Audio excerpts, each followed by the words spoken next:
production is still at a standstill at Mara East Gold 1 mine in Springs. The National Union of Mineworkers says at least 543 of its members are being held hostage. The group did not resurface when their night shift ended yesterday. Now, Amcu representatives reportedly blocked access to the mine and prevented workers from leaving. But the mining union has denied the allegations, saying workers are staging a sit-in to demand union representation. Let's get you an update now. Our reporter Zola Sholwana is tracking the story. So Zola, what we're being told is that there will be a meeting this morning by stakeholders to try and resolve what is a labour dispute. When does that get underway? And perhaps just give us an update on the situation insofar as those 543 miners are concerned. Well, Michelle, the meeting has already started. We saw stakeholders making their way inside the mine. You had NUMSA, Amcu representatives as well, trying to resolve the matter. Now, the company spokesperson, mentioned that the only union that was recognized in this mine for over 10 years was NUMSA. But when we speak to a representative from Amcu, he then said that workers wanted to be out of NUMSA and demanded to be represented by Amcu, and that he also mentioned that the company then did not want to see that happen. They wanted to continue working with NUM. But to tell us more about this, I'm going to introduce him just now. So thank you very much for your time. You said all the workers that are stuck there are Amcu workers, according to you.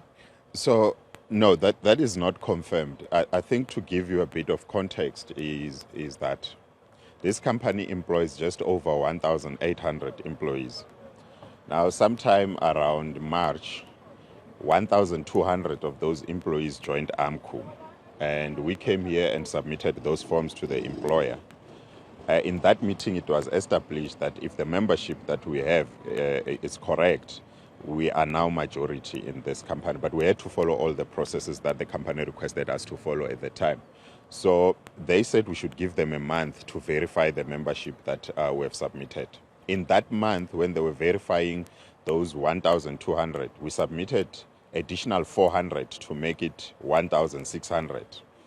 And sometime in May, April, May, when they were supposed to give us feedback, they told us that they are unable to recognize us because they have signed a closed shop agreement with NUM. So a closed shop agreement would be, it's in law, it allows a union and the company to block other unions from operating or organizing in the business.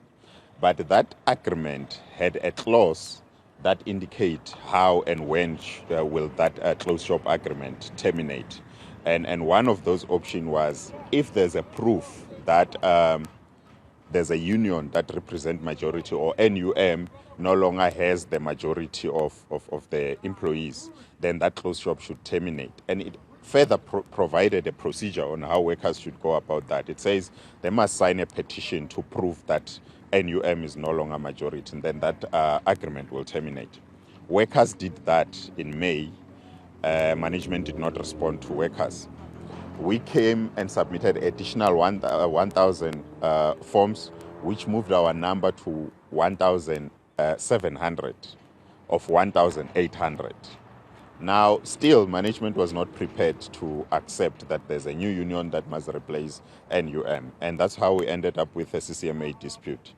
The matter remained unresolved. At CCMA, we were issued with a strike certificate. We decided to serve the company with a strike notice on the 16th of this month. Immediately after receiving the strike certificate, they then went to court to interdict the strike. So what we know is that yesterday, a day before, the shift that went underground refused to come out in protest that the company must recognize the union of their choice.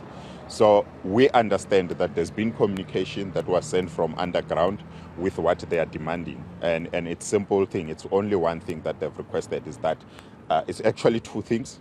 We understand that they want Amcu to be recognized as the union of their choice. Secondly, they want all agreements that the company has recently concluded with NUM to be nullified.